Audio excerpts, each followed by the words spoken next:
The line between reality and illusion is thin and blurry. What if the most beautiful things we've seen and glorified never existed, but we are just mere illusions?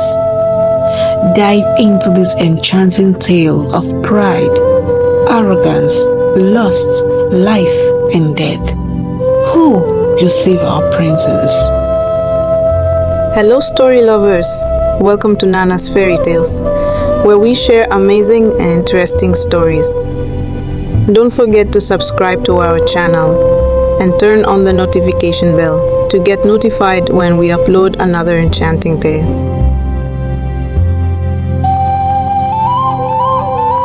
In a small town settled in the heart of Africa, there was a king whose kingdom flourished and was extremely prosperous. He is King Omenoko. He was known for his kind heart and for being impartial in settling disputes and quarrels between kinsmen. This made his subjects love and adore him so much. The king was revered by his people and they paid homage and honor to him. The king had only one child, Adaeze. Adaeze is a beauty to behold. She had a charming presence and a pretty face that turns necks and makes people keep staring. Her hair is full and black, and in her eyes are 1,000 stars that sparkle when you look at her. Adaeze is the only child of the king, so according to tradition, any man that marries Adaeze will become the next king after King Omenoko. Adaeze is a very beautiful girl, but she had this pride that chases people away from her. She commands her maids to sing her praises every morning. They chant her songs of love and admiration, and as they do that, she will stand tall with pride and spread her arms like the feathers of a peacock and take all the praises. She doesn't like doing any domestic chores. She just eats, dresses up herself, and spends a lot of time looking in the mirror, adoring herself with smiles and so much love. When Adaeze walks down the village path with her maids and any man tries to approach her, she will look at the man from head to toe and give him the insult of his life. She did this to Obuago, the greatest hunter in the village. Obuago met Adaeze taking an evening stroll with her maids. He approached her and began by chanting her praises. The unfiltered mirror of beauty, the face of the morning sun. In your eyes are 1,000 sparkles of stars. You take my breath away, my princess. To all these praises, the princess kept looking at Obuago in disgust. When Obuago was done talking, she said to him, "You must be a fool to think that I will stand here and speak to a lowlife like you. Like you rightly said, I am the face of the morning sun. Just look at me in all my glory. Do you think I would ever stoop so low to speak to you or even have anything to do with you? Can your entire household accommodate me and my glory? Please get out of my way." This the princess does to any man in the village that dares to speak to her about having a relationship with her. She would always say to them, "You people should just adore me and the glory that moves with me. Don't ever think in your whole life that any of you can afford to have me as a wife. None of you in this village deserves me. I deserve something greater." This Adaeze has done to almost all the men in the village. All the men that came to marry her have received a fair share of her insults and humiliation. One day, a wealthy farmer named Ike came with his father and kinsmen to meet the king in order to ask for Adaeze's hand in marriage. Adaeze was called by her parents to come and greet her visitors. Adaeze refused to come and see them. When her parents pressed on and pleaded with her to come and greet her visitors so that they won't look like fools, Adaeze stormed out of her room angrily and flared up. And who says they would look like fools if I don't come and see them? They are obviously fools. They don't need a soothsayer to say that to them. They are very foolish and stupid to think with that their small coconut head that I will marry their sick-looking son. They should carry their sick cells out of this compound before I change it for them. Very useless people. Adeze spewed these things unafraid and unashamed in the presence of her father and in the presence of those who came to marry her. Ike and his family were humiliated. The king was so ashamed. Ike's father blamed him for bringing him out for a little girl to insult. The king shouted on Adeze for such a despicable act, but she's not ready to change or even feel sorry for what she has done. All the men in the village were after Adeze, but she doesn't want to see any of them. All of those that have had the boldness to ask her to be their wife have all received their fair dose of her insults. The men moved on with their lives and looked for other maidens that would respect them. This bothered the king so much. He was so worried about his daughter. What exactly is wrong with this girl? He questioned himself. Is it that she doesn't want to get married or what? I wonder what she's looking for in a man that all the men in this community don't have. The princess's attitude towards men in their village troubled the king greatly. The king called her one evening and began to talk to her. He said, "My daughter, what exactly is the problem with you? What do the men in our community don't have that you're looking for? What are you looking for in a man that all the men in this community don't have? Why not get married now that suitors are flooding this palace? Don't wait until your beauty begins to fade and wrinkles start showing up on your face."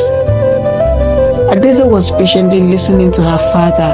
When he was done, she just said to him, "Nnam, the man after my heart will come someday. I have the conviction that I've not met the man of my dreams. I will meet the man that my heart wants, and I'll be happily married." One evening, as the princess and her maids were strolling through the village, one of her maids asked her, "My princess, what kind of man do you really want? What do you want in a man?" The princess looked at her and said, "I want a man as fair as the sun, whose barn will be filled with tubers of yam and his pen filled to the brim with lots of goats and sheep. I want a man that is worthy of keeping the princess of this kingdom in his house. That man must prove himself worthy in wealth first, then in his looks. I must marry a man that deserves me. In fact, we should both deserve each other, not one ugly looking." The princess couldn't finish what she was saying. Her eyes caught the face of a man at a distance, cutting palm front. The man is fair and extremely handsome. The princess was looking at him with her mouth wide open. She couldn't hide the fact that she was falling helplessly for this man. She hurriedly went to where the man was and tapped him. The man greeted her. "Greetings, my princess." The princess looked at him all smiles and said, "Greetings to you too. Do you have a connection with the sun? Because your face is as lovely as that of the morning sun." The man laughed and said, "I'm flattered, my princess." "What's your name?" the princess asked. "I am Obidike," said the man. The princess kept looking into his eyes as though there was something in his eyes that had hypnotized her. Obidike started going home and the princess followed him. Her maids watched in total surprise. They followed them too. At Obidike's home, the princess saw a barn full of yams, very big tubers of yams, and a pen filled with goats and sheep. The princess said to herself, "I've seen all I ever wanted, a very handsome and hardworking man." The princess started staying at Obidike's house. Every afternoon, she would tell her parents that she's going on an evening stroll with her maids, but they would end up going to Obidike's house. The princess and Obidike would be in his house while her maids would wait outside. The maids will frown and say all manner of bad things about the princess, things they would never dare say in her presence. The news of the princess always visiting a man started to fly around in the village. The princess began to persuade Obidike to come and ask for her hand in marriage officially. Obidike was not comfortable with this. He said to her, "Look around here. I don't have any brother. I don't have a sister. I don't have a mother. No one to call father. I'm all alone, all by myself." This didn't scare the princess. Rather, she said to him, "You don't have a brother nor a sister. I'll be a sister to you. My parents shall be your parents. I want to be yours forever." Obidike wasn't consenting to the princess's proposal. The princess on her own part was not relenting. This became the subject of their discussion every time, and Obidike got tired. He said to her one afternoon after so much argument, "I've heard all that you said. I will come and see your parents on the next Eke market day."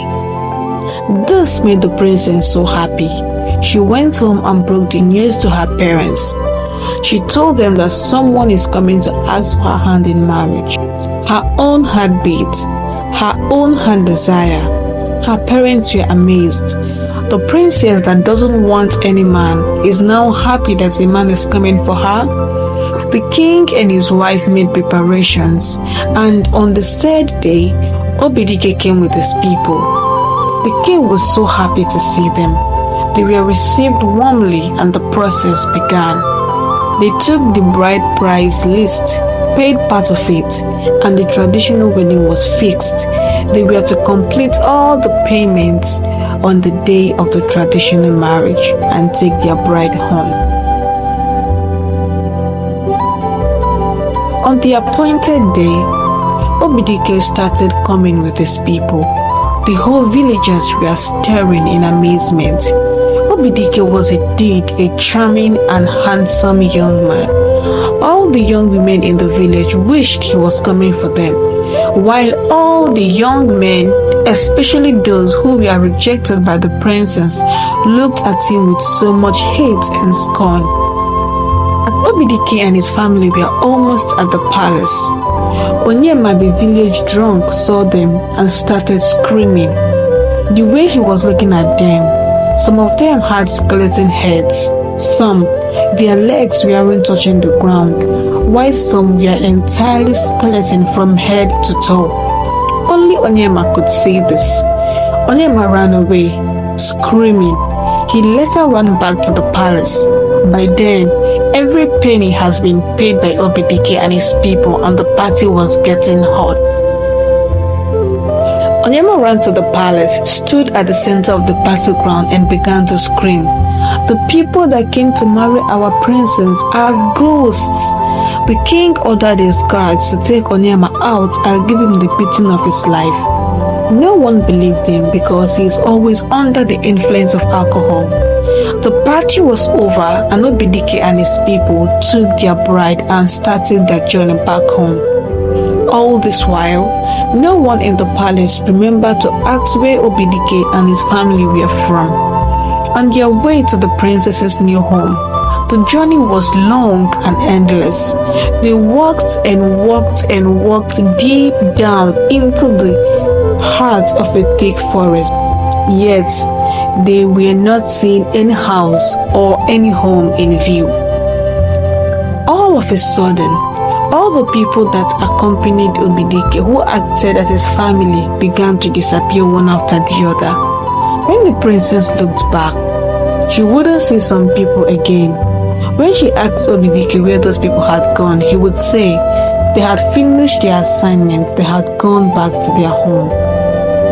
The princess would look around, but there would be no home around there. She became terrified.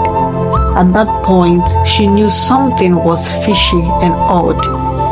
She began to look around in fear. Just then, another person disappeared before her very eyes. She screamed and jumped with fright. She and her maids realized they were in hot soup, a very hot one. They can't even find their way back. They had gone deep into the heart of an evil forest. Back at home, it's been 2 days since the princess left. No one has heard any news from her. The king became troubled. He called his kinsmen for a meeting, and that was when they realized that none of them remembered to ask of Obidike's village. One of the princess's maids, who goes on those evening strolls with her to Obidike's house, offered to take the king to Obidike's house, where the princess usually goes to see him. When they got there, it was just a thick forest. Nothing was there. No house, no barn, no pen full of goats and sheep. The maiden said, "My king, here is the place. I'm surprised it's a thick forest now. There used to be a very fine house here, a large barn full of yams and a big goat house. I'm so confused." The king and his elders were dumbfounded. They didn't know what to say. They knew that all was not well. They consulted the chief priest, and the chief priest told them that the princess has been fooled by her own greed and selfish desires. She looked down on all the men in the community, and a ghost turned into a very handsome young man to impress her. It was said that the ghost was a young man born so many years ago in that community who was killed during the war. It was also said that the illusional home where the princess comes to visit him was where his family house was when he was alive. The palace was dark and gloomy. Everyone was mourning. They didn't know what was going to be the fate of their princess, the only child of the king. Back in the forest, the princess was all alone with her chief maid. They held onto each other and cried. All the other maids had died, some disappeared into thin air. Obidike, the princess's husband, had disappeared. The only thing remaining of him was an ugly-looking skull head, and the skull would be calling the princess to come to bed with him. The princess would scream her nails out. One evening, as the princess and her only surviving maid were there, dying of fear and starvation and awaiting their fate, Obuagu, the village's bravest hunter, whom the princess rejected when he came to marry her, surfaced. He had been trailing behind them. He saw when Obidike entered the evil forest with the princess and her maids, and that stirred up his curiosity. He took the princess and her only surviving maid, and they began to go home. On their way, he had to fight with diverse spirits. He wrestled with tons of them till they left the evil forest. People saw them on the way and ran to tell the king. The king sent his guards, and they went and got them. The king threw a feast to celebrate the life and survival of his only child, and the princess was given to Obuagu to marry. The princess became humble afterwards and never looked down on anyone again because she had learned her life lessons. I hope you enjoyed every bit of the story. Do not forget to tell us what you think about the story in the comment section, and see you around.